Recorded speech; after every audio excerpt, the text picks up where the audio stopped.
Welcome, everybody. We're growing. Got a lot of stuff to talk about. It's a lot of different things, but interestingly, I gave a talk yesterday to Loyola, the Consumer Law Group. And I have done this speech every year for 5, 6, 7 years. And I talk about what they want me to talk about is networking and about how to get a job, good resume, whatever. And as you all may have suspected, I tend to talk about life advice as well now because, you know, I'm a yogi now. And but what I told them was, look, I give in this speech to X number of kids, students every year. All of y'all, smart, enthusiastic, know how to work hard. You know what you want. You have the resources to get to law school, a good law school. Yet 90% of y'all are going to hear what I say, love it, and never follow up on it. And I say this to you as a challenge, and I've said it every year as a challenge. And you got to write me a note, and here's what you write. Here's exactly my address. Here's what you say to me. Do it. I challenge you. 90% of you will not do it. And I challenge you to fix it. And every year it's been 10% or less that send me a note, reach out. So there were like 27 people. And thus far I've gotten 6 responses. 10%. Now, you could say that is what's wrong with this world and these millennials, but it's been that way since time immemorial. It is going to be that way for the rest of life. And that's a great thing because what it does is if you understand the rules, then you get to choose whether you want to do the things that are necessary within those rules to succeed. And so it's a wonderful thing that 90% of the people that understand what to do, that have been told it by me and a billion other people, don't do it. Because if you do it, you are almost guaranteed of being successful. But what I wanted to talk about today is why we don't do that. Right? Well, I want to live a life of luxury and ease. I don't want to work hard. I want Easy Street where they direct deposit my money and all I do is show up and I smile and they give me money, right? Isn't that what? Well, the thing is, if stuff was easy, and easy for us is stuff that we do that's in our comfort zone, right? If you love to talk and you could make billions of money by talking, and everybody could make all the money they wanted by doing what they're good at, they love, and is not a problem for them, then everybody would be billionaires. There would be nothing wrong with the world, right? But there isn't. And that's because probably if you love talking a lot, the way that you will succeed is probably by shutting your mouth and listening, which is not in your comfort zone, right? And so if you can work on those things that take you out of your comfort zone, most of the time what you want is outside your comfort zone. And if you understand that that's the rule, and you stop bitching about it, and you accept it, and now figure out proactive ways to make it easier to go outside your comfort zone, you will be that much more likely to succeed. And that's why we've talked about things, which I'm going to talk about again, the routine, mentors, friends, family, our community here, where we talk about it. And it's interesting because you all have heard me say this, not once, not twice, not 5 times. What, AJ, you've been here, you've heard this for at least the 35th time, right? And let me tell you why, because I was on the phone on Zoom with a law student who was at my talk yesterday. And here's what she said to me. among other things. And I think it was really instructive for all of us. She said, I heard you give this speech when I was a 1L. And I was really excited and I didn't do anything. Then I heard you last year do it as a 2L. I was really excited and I didn't do anything. And it took me this third time to reach out to you. Now, that's an example of why repetition is so important. Because for all of us, we are not robots where we hear something and we execute. Remember when we talked about to get to the top, you have down points. You have times where you don't execute. You have times where you don't feel like getting out of bed. You have times where you say, screw it, I'm not going to do it. And many times what gets you over the hump is repetition, is hearing it again, reading that book again, watching that thing again, hearing Mike Alder say the same goddamn thing over and over.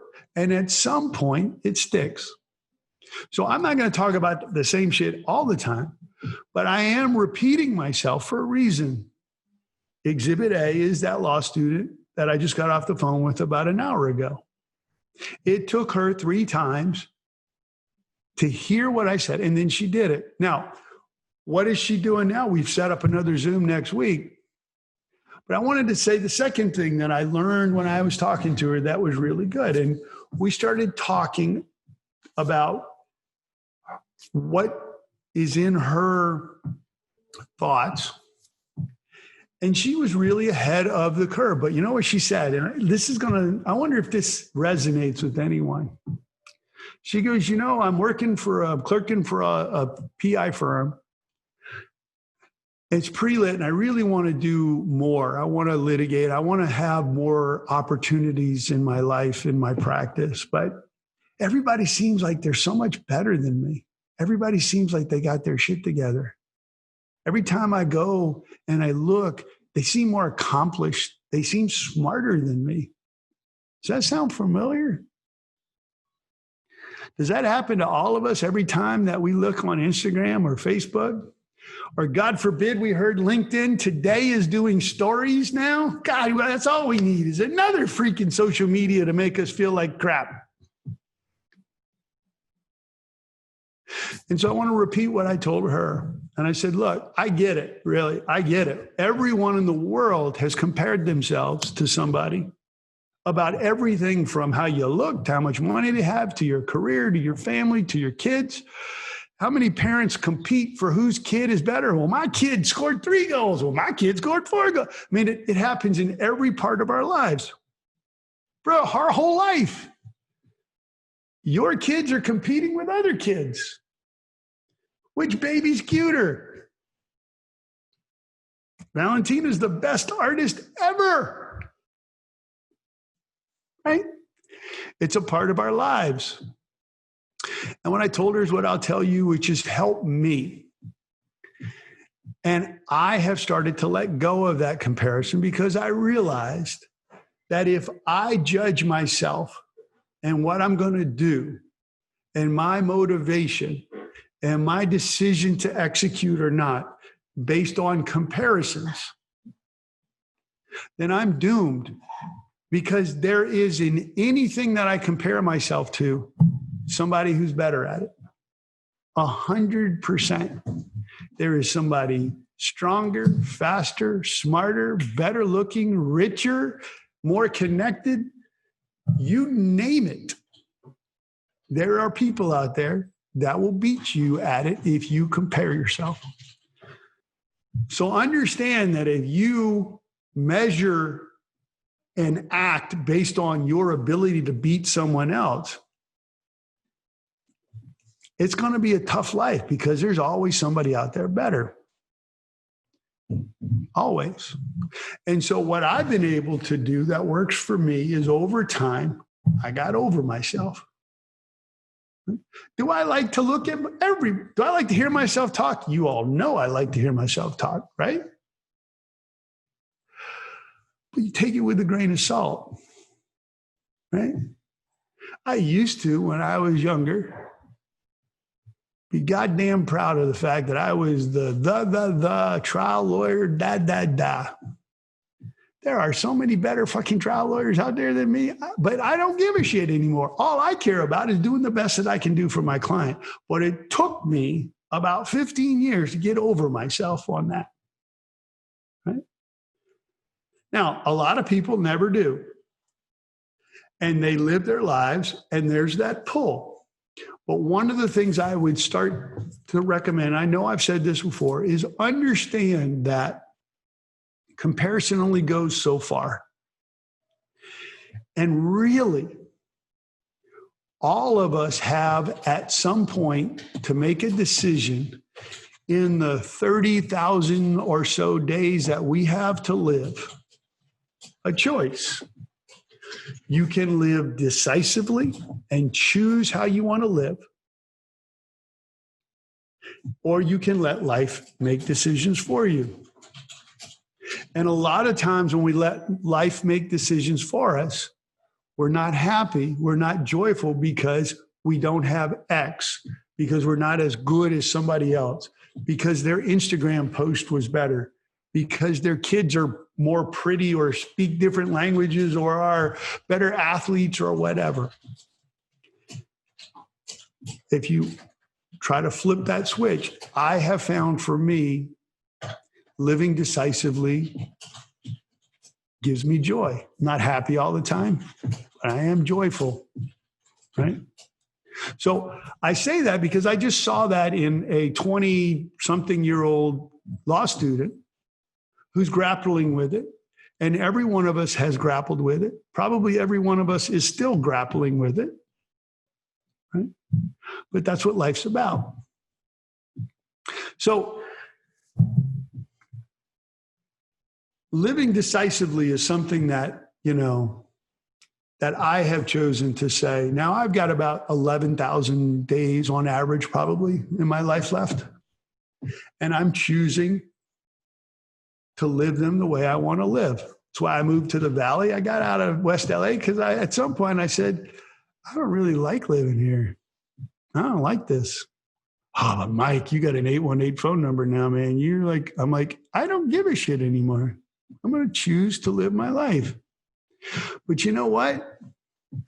When we moved to the Valley 25 years ago for a few years, we actually figured out if we could pay extra money to keep a 310 area code so people didn't know we lived in the Valley. Is that crazy? It sounds crazy now, but then it wasn't crazy to me. But you see, I was worried about what people thought about me and whether now I look back, I'm like, the best times I ever had was living in the Valley. It's so great to walk down to Ventura and go to some piece of crap restaurant that's so delicious. Hey, look, Gina's right here going, yeah, that's right. That's right. Exactly. So I just say all that because I want y'all to know that we all do this. And that's what I think the community that we've created is helpful about, is because sharing that with each other really, sometimes people hear it and they go, thank God somebody else feels like I do, because COVID, I just don't have anybody to talk to. And so I wanted to put that out there, and I wanted to open the floor to have anybody who wants to say something. We are going to talk about law. Did Judge Hill join us? Judge Brian Hill is supposed to get on this call. Is he on here? We'll see if he comes on. Superior Court Judge Brian Hill, who presided at the mock trial. I was razzing him yesterday. He called me. He's like, hey, it went really well. I'm like, man, if somebody else says, who is that very handsome Superior Court judge who's on? I'm like, God. He's like, well, I should come on that show then. Let's see if he's here. But I want to open up the floor to see if anybody wants to say anything. Nobody has to, but I just wanted to put that out there. It's our feel-good moment for the hour. Anybody?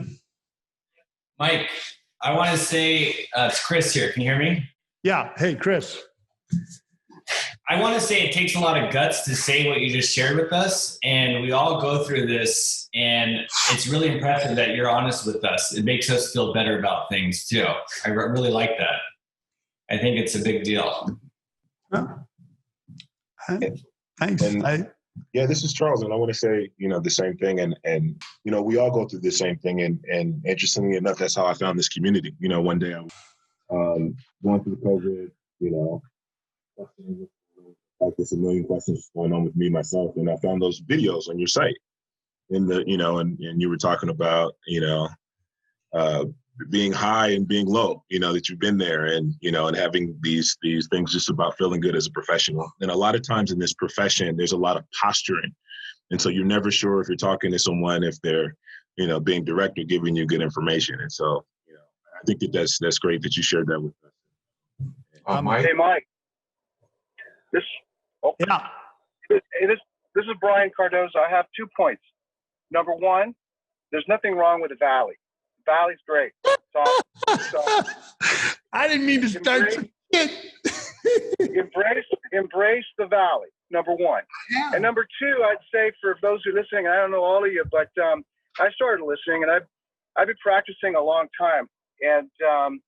And Mike hits it right on the mark. It's, there's something to learn from everybody. Like the homeless guy down the street, the guy at the taco shack, your most sophisticated client, whatever. Everybody's got something to teach. So don't stop learning. And I've opened myself up to hearing Mike talk because I know he's got pearls of wisdom. And so, this is not just for the new person on the block. This is for everybody, and hopefully there'll be exchanges maybe where, people can benefit from others on the call too. But it's a learning process and we never stop. So thanks, Mike, for sharing, for sharing your wisdom. My pleasure, brother. Having said that, I never thought I could learn anything from senior litigation counsel for SoCal Edison, but I did. Taught me some shit, man. Maybe there's some things to learn down the road, but we're all working. So Brian, I appreciate that. And I'm so glad you're a part of this. And it's interesting. Brian and I met through stepping out. I met you, Brian. I don't know I know we had a case together, but we kind of didn't really talk that much on that case. But I met Cardozo because I was stepping outside my comfort zone. Gene, I don't know if you knew this, but Britton Courtney, a friend of mine, who's kind of she'll self-describe herself as kind of a yogi, like, lovey. And I was like, tired. And I was like, well, I want to do something crazy, weird. And she's like, well, why don't you come and meet all these hippy dippy people that I hang out with. And that's where I met you, Cardozo. Well, I'm not a hippy dippy guy, but that was exactly kind of the way I got there too. I opened my eyes to a non-lawyer group just to get outside my comfort area. And Mike and I hit it off like immediately. And I realized, you need to get out of your comfort zone. And, things happen really when you step outside yourself and your professional life and, do the things you like and things just flow. So, and Mike's, I know he is an advocate of all of that. So thanks for getting this together. Of course. Mike. Oh, yeah. Mike, on taking it a step further about the idea of getting out of your comfort zone. Like, let's take a lawyer. There are those who believe do what you're good at, your strengths. Let's say somebody in a personal injury lawyer, some are good at writing, some are good at litigation, others would be good at motions. Some say play to your strengths, do what you're good at, leave it to the other people to do what they specialize in. So there's that versus get out of your comfort zone and improve your weak where you're weak, get better at it. So what do you think? What do you think on those different philosophies? Even people with who've gone through special education, they say, well, you'll catch up once you get a chance to play to your strengths, not all of the things that are required, in your basic training. And then I have a second, after you address that, I have a second thought I want to follow up with. Well, I think there's a balance between understanding that everything you want is outside your comfort zone, but also you can waste your life beating your head against the wall, right? And so understanding that knowing when to hold them and know when to fold them, I've seen people who are like, I'm not very good at trying low impact soft tissue cases. So I'm going to spend 6 years litigating and trying some little piece of crap case because I've never done that before. That may be great for you because it teaches you, but you got to weigh it versus whether that works for you in your life. And so I agree with you completely, because I do know that, everything that we do want is outside our comfort zone. And that's how I met Brian when I was, and I signed up. I remember my first thing, I was like, what am I going to do? I want to try to experience life. And this is how the universe works, right? This is how the universe works. It was right before I met Gina, actually. And I said, I want to do something I've never done before. Just start opening myself up to the universe. And I signed up for, what was it? It was a comic book expo convention. And I was going to go by myself to a comic book expo because I had always heard about Crazy Ass. And I was like, I just want to experience that. And it was part of me really opening up myself to possibilities that I would never have thought about and whatever. And I met Gina. Not there. Oh, not at the comic book con. But I didn't go because something happened. I forget, it didn't happen. But that whole universal, you open yourself up to possibilities. That's what I'm talking about. Stuff that you never would have expected sometimes happen at the least expected times because you open yourself up to possibilities. And most of those possibilities you open yourself up to are outside your comfort zone. So I'm sorry, Jeff, next. No, Nick, no, good explanation. And I just want to add. I meet Gina at the comic book convention. She's making sure I say that. Hey, Mike, was Gina the one in the Wonder Woman outfit? I almost went there. Well, we'll see on Halloween. All right, go next. Mike, I love these discussions. They're wonderful and take us outside. Something maybe helps the law, but even takes us outside of that. Yeah. So you don't hear many people in the law give these types of seminars that open up our mind. The other thing is, you were talking about comparisons and don't get caught up in impressions and trying to compete with anyone. But it sounds like the biblical commandment about envy. What's your thoughts on that? About don't envy thy neighbor, something or other. I've never been envious of anyone in my life. Everyone has, right? You ever wonder why the 10 Commandments have lasted so long? People talk about them for so long because they're universal truths, right? Why the Bible, why, any of these long-standing belief books, Bibles, whatever, stand the test of time is because they say things that most people plug into and they understand are parts of life. And I agree with you. I remember, you guys know who John Gomez is in San Diego? Wonderful guy, right? Great marketer, great whatever. You've seen a lot of his Instagram stuff, whatever.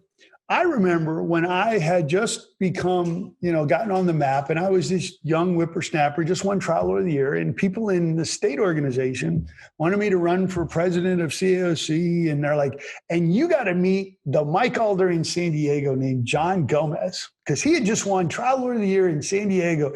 And you guys would, and I met him and I liked him and whatever. And we would become friends. But 4 years ago, we go to the Hawaii convention and we're both giving speeches and John gives his speech. And I know he will be comfortable with, because he did it in open court. And he said, I wanted to talk about life. He said, when I was in my 30s, I was a killer. I won Trial Lawyer of the Year in San Diego. I was nominated for State Trial Lawyer of the Year. Anything I touched, gold. He goes, wasn't a very good husband. I had 2 kids I didn't pay much attention to, and I was not home a lot. And I would celebrate really hard, and I got hooked on cocaine.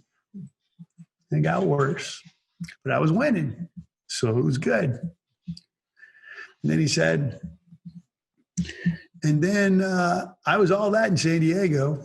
And that's why the front page of the paper put that I had been sued for sexual harassment on the front page of the paper. And it was a claim that most of the stuff was not true, but it was tough. And then my wife left me. And then I went into rehab. And then I started losing cases. And then I cut half the people in my firm. And I lost my way. And we're all like, what? You want to talk about ball? Look, all of y'all are you could hear a pen drop right now, right? And he said, I want to talk about the life lessons that I have learned.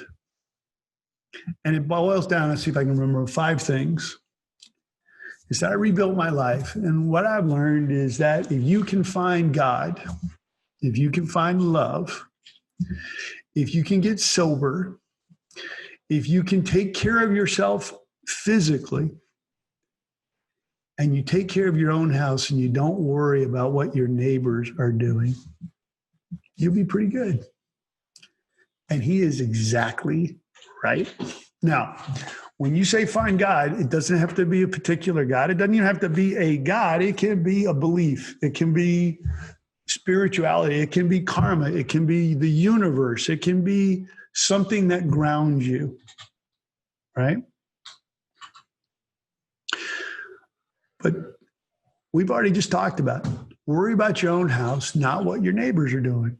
And you see, even with that, even with John, just the reason you're hearing me talk about it, John talk about it, about in books written in the Bible. And for every year from the Bible to today, somebody's written something that talks about those general principles. It's because we all deal with it. We all have to deal with it.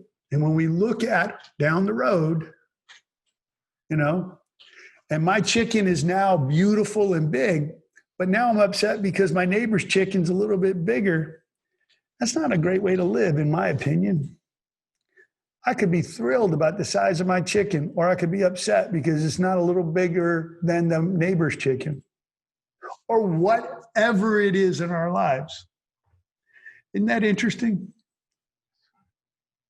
And now you look at John Gomez a little different, right? Now, when you see him kicking ass and taking names, I have a respect for him that I never had before.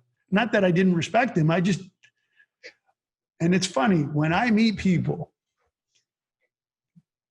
I can tell if they've been through some shit. People who meet me who've been through shit know it too, right? When you meet someone who's been down and kicked in the gutter and has made choices that have hurt them hard, and they got back up off the ground, I know it. I'm like, come over here, brother, right? And I'm not suggesting that now everyone should become a cocaine addict and lose their practice and whatever, and that's how you love life now. But understand that to a certain gradation, we're all going to have something, whether it's a death in the family, a divorce, an addiction, a malpractice, something's going to happen to us. It's going to hurt pretty badly. And again, how you respond to it makes all the difference in the world. So I don't know how I got on that topic, but it what? Very well put. Yeah, it was wonderful that he shared that. Yeah. All right. Last thing I was going to say is that when I finished talking to the law student, she said, "Do you mind if I recap?"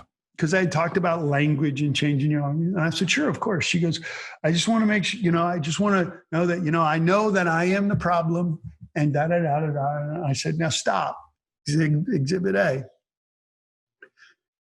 99% of the time when you start, you're going to catch yourself. But are you the problem or are you the solution? Because you're both. You just call it, you just define yourself whatever way you want. And that's just another example of, and I'm not saying that in like some hippy dippy, whatever. She is the problem, but she's also the solution, right?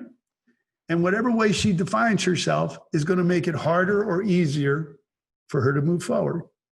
And it's just a language thing. So having said that, let's move on to the law. Okay. Oh yeah, this was a law program.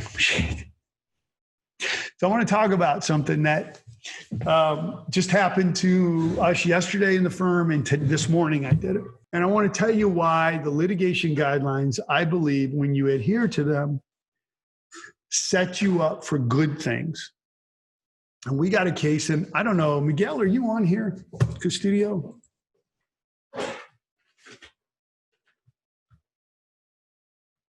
No, not on this one, but he's been on that. So Miguel and I are working on a case, $1.25 million policy. We 998'd it. It was in-house counsel. Now, what did I do as a routine, as we do in every 998, which I would recommend? In the 30 days when we sent the 998, I wrote a separate letter and said, here's a 998 for the policy. We will make our plaintiff available at any time for depot, IME. What do you need that you don't have yet? We are an open book. You can have it tomorrow, but you need to do it in the 30 days. Right? Do that as a routine. It's good because it tells the other side that you know what you're doing. You're comfortable with your case. You're not here to be a obstructionist. But here's another benefit, and it played out last night. So on day 28, I get an email from outside counsel who I know who's coming in. And he goes, Mike, can I get another week for the 998? I say, sure, Dan, because I'm always willing to give up to another month, usually 2 weeks, one extension. And I said, let me know anything you need. Last night, they sent a letter objecting to the 998 and saying we're unable to do anything because we haven't taken the plaintiff's depot, we haven't done the plaintiff's IME, we haven't gotten all the medical records. Now, let me ask you, in a bad faith case, how much more likely is it that they're unreasonable when they say we haven't done all these things that we needed? And I offered them 45 days ago, and they could have done it at any time in 45 days.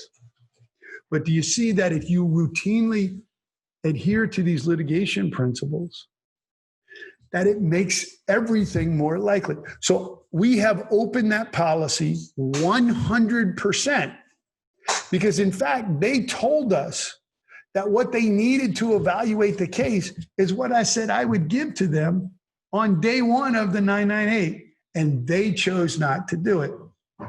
Now, do you see how that's why I say, and so today, this morning, 1.25 million 998, I just followed up with a letter, and I said, plaintiff's demand is $3 million. The policy has been opened. When you get CUMIS counsel for the defendant, please have counsel contact me. We remain available for any depots, IMEs, anything y'all need done. And I don't go anywhere else with that. Right? Dan calls me. Oh, Mike, man, come on. What are we going to do? Like, dude, what do you need? But so now when we go to mediation, I can legitimately start at $3 million. Even if they're not going to pay over the policy, and let's say we want to settle the case within policy at some point. Do you see that if we stayed at 125 and then said, oh, but your policy's open, and never followed up, when we went to mediation, they'd offer 100 and we'd be between 125, and we could stay high, but that case might settle 5, 6, 7, 8, 50. Instead, when we legitimately can go in and argue, we gave you a shot, we gave you everything, the policy's open, and we start at 3, and we have, okay, we won't take 3, we'll take 2.5. In the end, that case is likely to settle for $1 million, $1.1 million, $1.2 million, just because of the procedural way we handled the case. You guys see that? But it's a lot of work, Mike. You don't understand. I got 250 cases. I got 400 cases. But that's why I decided to give everybody the litigation guidelines, because I've seen how these things work when you adhere to them over and over. And it's why I am so militant in our firm whenever a policy demand has not been tendered, that we always go over policy, always. That every time we make a policy demand, we always offer the ability for them to get everything they need within the time that they're making a decision about the policy, and make it a habit. Do it every single time, every single time. That's how you do it. That's how you add 30, 40% more value to your cases, just by procedurally changing the dynamic. Got it? So any comments on that? I just wanted to say that happened this morning, literally at 8:30, we sent that email out. Any thoughts? Has everybody gotten the litigation guidelines? If you haven't, feel free to email me. Has anybody read them? Take a look. By the way, Greg Chudikoff and I have been friends for what, 25 years at least? And he still can't figure out how to unmute himself. What? How you doing, brother? I'm good, Mike. Good. It's good to see you. You know what's interesting? I say that because one of the things that Greg taught me was he's such a nice guy, but he's not a pushover. He's just a nice guy. I mean, he's somebody you like. And it's interesting. I forgot to tell you this law student said something. Greg, you'll understand exactly. She said, you know, one of the things that you said when I first heard you talk was be nice to people. And I'm clerking for this pre-lit firm, and I'm nice to all of the adjusters. And my bosses are telling me how I'm getting more money on cases than other people and stuff. And, you know, being nice is not a bad thing. And I said, take it to the extreme and say, people love that you're nice to them. But now, if you have an adjuster that does a good job, have you ever asked them for their supervisor's name so that you could write a note to their supervisor and tell them what a good employee they are? She goes, I never thought about that. I said, what it shows is that you are thinking about the other person and you want to help them by acknowledging their good. And I've done that for a long time. And I did that when I bought my Jeep. Right? And the guy who was the salesperson was a good guy. And I liked him. And I said, dude, who's your supervisor? He's like, what? I'm like, no, I want to write a note to them. And I wrote a personal note to his two supervisors. And I said, man, this guy's a baller. He's a good salesman. You should keep him. Do you know that guy calls me, hey, man, you need a free oil change. You need whatever, right? Just because I was thinking about him and I wanted to acknowledge and recognize the work that he did. You do that with a waiter. And before you leave, you go to the manager and say, look, I just wanted to say what a great service I had tonight. You will make those people's day.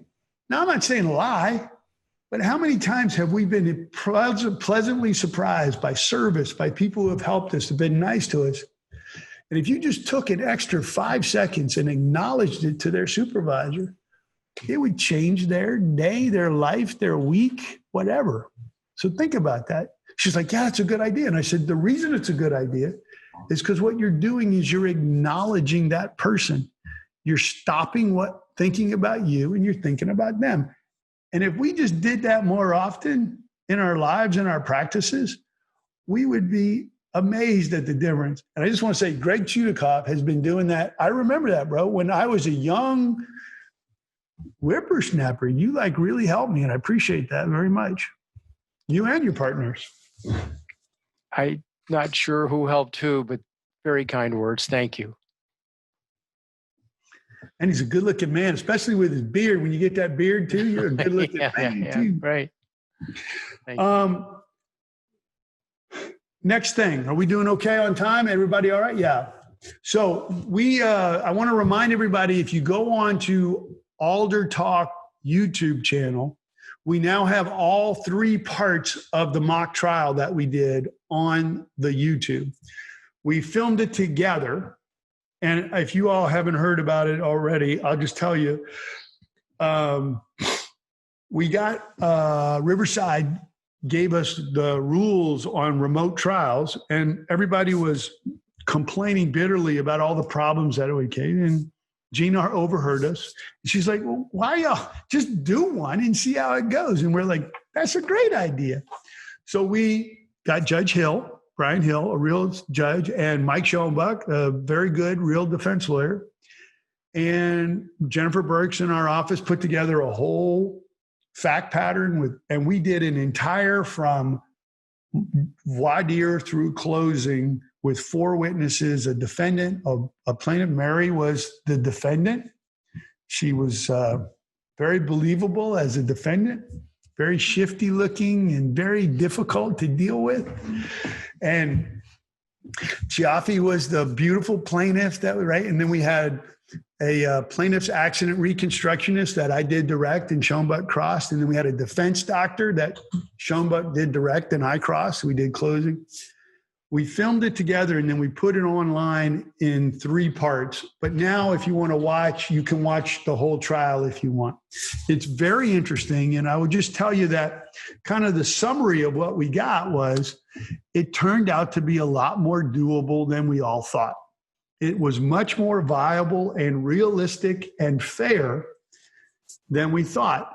And so when plaintiffs' lawyers are given the option of waiting for a real trial that's live or a year earlier doing a remote trial, my experience with this mock trial told me that I'm going to choose the remote trial more likely than I would have before I went through that experience, especially on run-of-the-mill cases where I don't have, the perfect plaintiff that I want to have people see in person. If it's stuff that you really just need an adjudication on, I would recommend that you consider, if you're given a choice, doing a remote trial. So go on there, take a look. You can fast forward through any of it if you want. I thought I busted the defense doctor pretty good, right? Go take a look. I crossed Mary. I had Mary twisted up. She didn't know which way was up. She thinks she beat me. I think I beat her. It was a defense verdict. Yeah.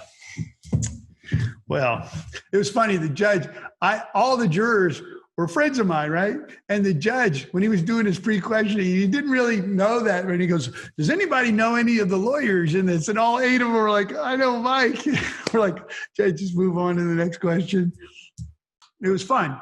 And we tried different backgrounds, standing, sitting. We looked at some exhibits that we pulled up to see how that would go. I mean, it's really interesting. So I would strongly encourage you to look at that. And if you want to share it with people, share it in your firm, happy to do it. It's there. You don't have to register. You just go on and watch it.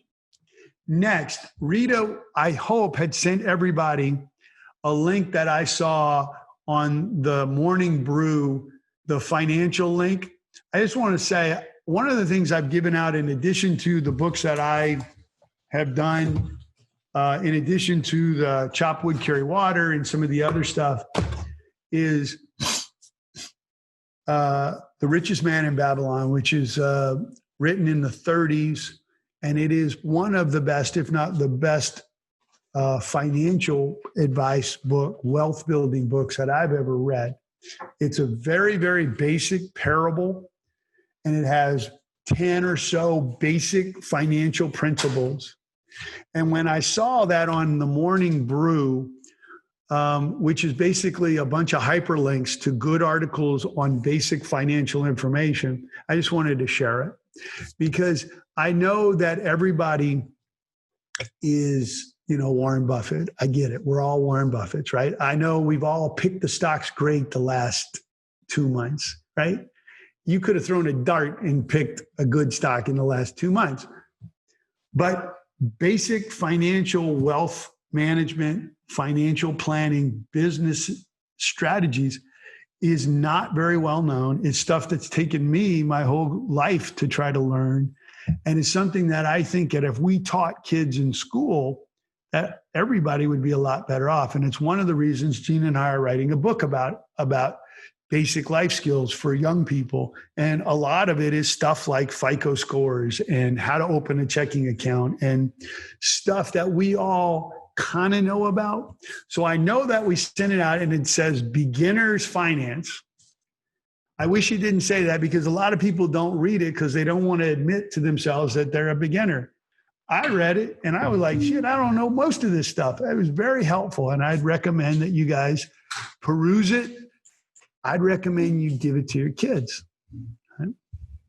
There's articles from basics of what S&P means, what a stock is, to pretty high-end investment advice, to what index funds are, stuff like that, what bonds versus stocks are. So I wanted to say that. And then the morning brew is just something that I don't have any affiliation with it. Somebody sent it to me a long time ago. It's a free service, and it's a pretty decent, down the middle, not too Republican or Democrat statement on current events. You can read it. It comes in at like 4:30 in the morning, and it takes me about 7 minutes. And if you want to read more on any particular thing, you can hyperlink to it. It's great because you learn stuff like a little thing on the stock market, a little thing on politics, a little thing on space exploration, a little thing on social media or whatever's kind of in. And it helps me keep up with current events for 7 minutes or less every day. And then sometimes you can open an article to read more, and I'll send it to my family or my sister or whatever, and or one of y'all. And it's just another way of a quick hit, but it's, I used to subscribe my news. I had CNN and Fox, right? And so I said, I'm going to get both sides. And it was just so distressing, right? It's like Trump is the devil. Trump is an angel. It's like, and the same shit happened. And I'm like, and I won't get into politics other than it seems like we've become, what do you believe? Well, I believe the opposite of whatever the person I don't like believes. That's what I believe. It's like, and so I'll be very happy when we get the election over. And I think most people are like that. No matter how you come down, I think we're all kind of like, but it's interesting. Go watch Hamilton and you'll see Jefferson and Hamilton, and it's like Trump and Biden just 250 years ago. It's almost identical. All right, guys. So anything last minute we want to talk about? We got a few more minutes, and I just Mike. Yeah. Massey here. So I apologize if you've already talked about this on Alder Talk. I just don't remember it being brought up, but there's a lot of panic setting in from, I'm sorry? Don't repeat yourself. We're not here. I'm not repeating myself, but a lot of panic is setting in on some group chats I have with other lawyers about this whole non-lawyers being able to buy into law practices. And I think Arizona is already doing it. And I think California is closer than it's ever been. And I mean, I'm not that worried about it, but I mean, people like my older brother and some other people that are good friends of mine, we're in these group chats. I just wanted to get your take on it and see what your thoughts are. So, Mas, for those of us who don't know what you're talking about exactly, kind of tell us what's going on. Arizona has just allowed non-lawyers to participate in fee splits, right? Exactly. And California State Bar has got that on the agenda for vote, and primarily saying, well, it will give people that can't afford a lawyer an opportunity to get people who don't charge as much to give some free legal advice. But the fear is that it's going to let venture capital people come in and spend $100 billion on advertising, that they can get their money back because they can now share fees with the lawyers that are 1-800-CALL-ME, and it's going to run people out of business, right? Right, exactly. So, and I don't know, other than anecdotally hearing things, but most people seem to think it's going to pass the state bar in California and become the rule in California as well, right? Right. It seems like it's heading that way. It looks that way. Now, Australia, I know, has had this system for 15 years. And I know they did a study about it, and it was like, didn't really make that much of a difference before and after for Australia. But here's how I look at it. Okay. Does anybody here have pull with the state bar? Okay, so whatever happens is going to happen. And none of us are really going to make a difference between now and when they voted in. Right? So now you have a choice. You can grip, life is over, just like you did in March when COVID happened. And look where we are right now, right? Just like what happened when Trump got elected and we're all like, life is, as we know it, is over. We're all moving to Canada. Just like half the population is going to do in the end of November, whoever's elected, right? But yet we still keep going. And so the way I look at it, Moss, is it may require us to change. But if you think change is not a bad thing, then that's okay. And I think a lot of us think that if we change, that means something bad. But actually, I will tell you, just personally for me, COVID has changed me quite a bit in how I operate, and it's made me a much, much better lawyer in person in a lot of ways. And maybe what it does is it separates the wheat from the chaff, and that maybe there'll be more money to suck away those generic cases. And it requires the good lawyers to step up. But when you do, there will be a real difference in quality. And since we're all really good lawyers, that may mean more work for us, not less. But I do think that the mill practices that don't get that extra, Cellino and Barnes type money, they may suffer a lot, because I remember when I first was starting to do some work with mill practices, and I was friends with the Larry Parker guys, wonderful people. And I remember, I forget who, just generically the numbers, and he was saying something like, yeah, we put like $200,000 a month into advertising. And then I remember, and then he said, but you got to do it forever, right? You can't do it for 6 months and then stop because you go off the radar. And he was talking about they followed, and we've all seen billboards that you recognize and then they disappear after a while, right? I don't know who that guy was. I think he was either Armenian or Persian, and he had like no hair, and he had like that cross, distinguished American cross, and he was on for like 7 months. And I was like, that's a beautiful. And then he disappeared, and you can't even remember his name anymore, right? It takes years. And they would track, well, so-and-so is just spending $300,000 a month, but they would go away and then they disappear. But Parker was doing it. And then Cellino and Barnes came in with money from New York, and they started dropping $400 or $500 a month. And you remember what happened when we were like, no New York firm is going to come in and take over. And then we all were like, Cellino and Barnes, the injury attorney. And we're like, oh shit. That's because they were spending that kind of money over and over.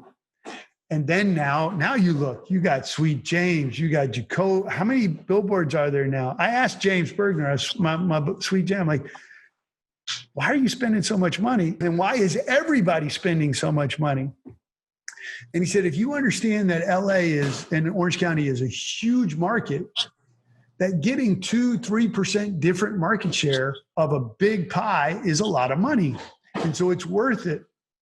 But what's going to happen is those people that are advertising are spending 50, 60, 70 a month, and they're struggling. And now you got venture capital that are dropping $800,000 a month. It's going to swamp those little guys. And that's what I see as the difference. And I could be right or wrong. And if you're making your livelihood on monthly advertising that's spending 50 or 60, you do have to worry about somebody coming in, the Walmarts and the Amazons coming in and drowning you. But But maybe that makes it even more important that you listen to my ass and write notes, that you reach out and talk to people. Maybe that's the ticket. Change is not bad. Change is inevitable. How we deal with change will affect us, positively or negatively. But don't get upset because shit changes, because you'll be upset all the time. Change always happens, right? It's like in trial. The only thing to expect in trial is the unexpected. The only thing to expect in life is change, always. Thank God that we are smart enough, enthusiastic enough, motivated enough, and are bonded together that we can help each other adapt and survive and be successful. What a blessing that we know how to adapt to change. I don't know if that helped or hurt, but thank you for bringing that up, Moss, because I know that's a big deal. Thank you, Mike. And Thank you. one more thing. We can't end without acknowledging RBG and everything she did for everyone. If y'all have not seen the Notorious RGB documentary, you should watch it. It's spectacular, just amazing. Boy, there's a lot to talk about with that, huh? It's been a tough week. Yeah, she's just wow. When you watch that documentary, Gina and I watched it actually. We didn't talk for like half an hour, just like sitting there going, "Oh my God!" And even as much acknowledgement as she has gotten, you really don't even realize all of the things that she did and has accomplished. Just amazing. It's just amazing. The foresight and the accomplishment. Wow. But thank you. I agree. Yeah. All right. On that note, go Tigers tomorrow versus Mississippi State. Right? Come on. And thank y'all very much for tuning in. I was about to apologize for being repetitive and being a hurry, but I ain't apologizing. If y'all don't like it, you don't have to watch. If you like it, please, if you want help, ask. I love the fact that you all are listening, and I hope that it's helpful. I'm always here. If anybody needs anything, please feel to reach out, and have a good weekend. Happy Friday, Mike. Thank you. Thanks, Mike. Bye, Mike. Thanks. Bye. Ciao. Mike, appreciate it. Yep. Later.